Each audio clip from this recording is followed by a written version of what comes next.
Because if you look at Mm. the Old Testament, over and over, there's this refrain, I desire obedience, not sacrifice.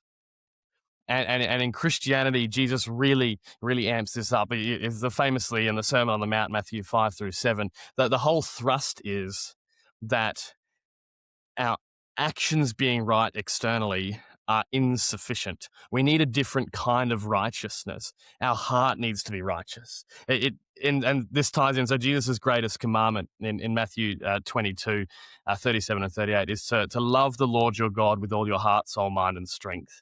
And the second one, love your neighbor as yourself. Like the Christian ethic that is brought to us by Jesus, which is actually just a quotation of the Torah, is that we are to, with all that God has given us, to love and serve him and others. It's all about Mm. him and other people. It's not about us. And then the measure by which we're going to be judged from Leviticus 19:2 and Matthew 5:48, both Torah and gospel, Torah and Injil, is that we will be judged because we must be holy or perfect as our Father in heaven is perfect.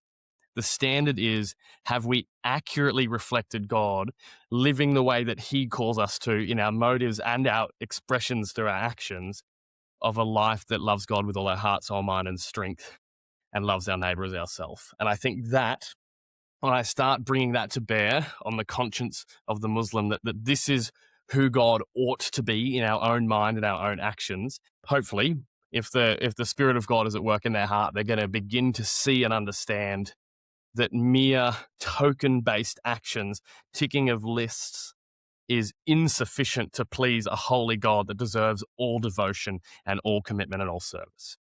Yep. Yep.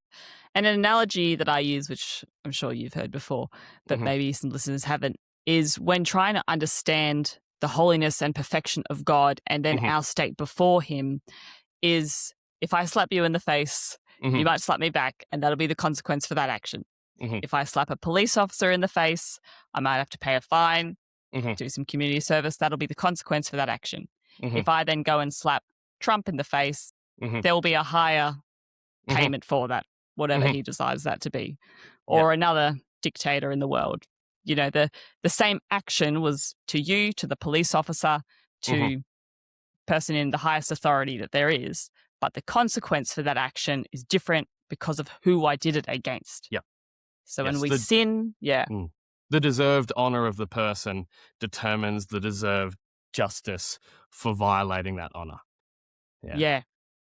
Do you have any other analogies or things that Yeah. you use to try and bring this Mhm. home to Yeah. people want to So- understand it?